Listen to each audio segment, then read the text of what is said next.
DJ Ajay Semariya. कैसे असरा था के खड़े हंसगा का चिंता में परे हंसगा। मैं का बतावा मितान, महीना भर हो गए मालकिन हा लुआ ते न लुआवा देगा। कोनो ठिका देते वही मितान। मैं सब कुछ पता लगा दे रहे मितान। अनिल, हेमंत भैया, भानु जीतू, उमा शंकर, विकास भैया, हरीश, जानसन भैया सबो ला पता लगा दे रहे कोनो ला नहीं देगा। सबोला कर दारे देखन मोरो कनाला मान लेते मितान।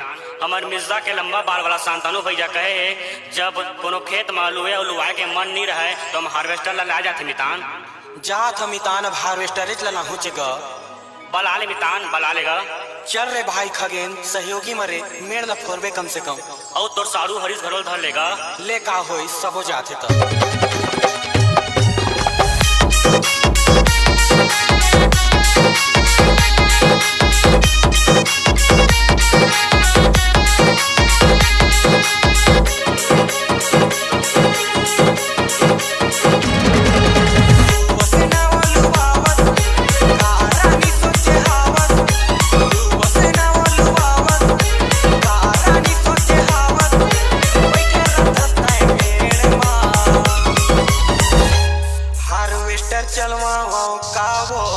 डीजे अजय सेमरिया।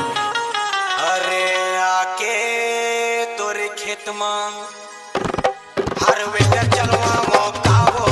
अरे आके तोरे खेत में हार्वेस्टर चलवा मौकावो। अरे आके तोरे खेत में वसना वलुवावत कारानी सोचे हावत। वसना वलुवावत कारानी सोचे हावत। बैठे रखते मेड़ में हार्वेस्टर चलवा मौकावो।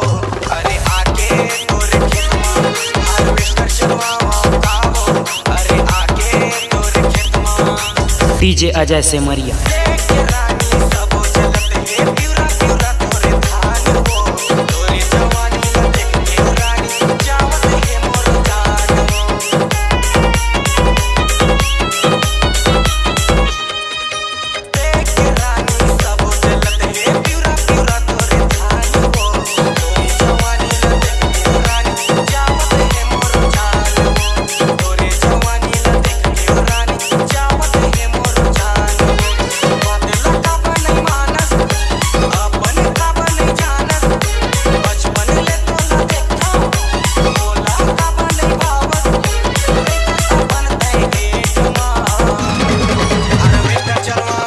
नाच ना वो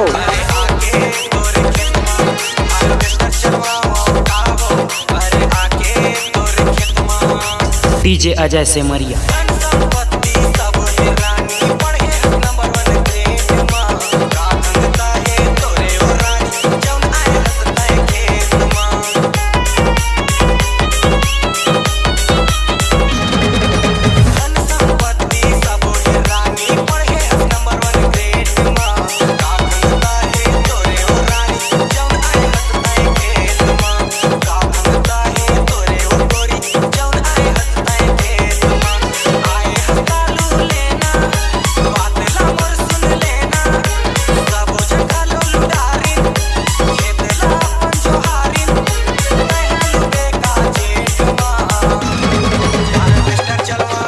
नाचा रे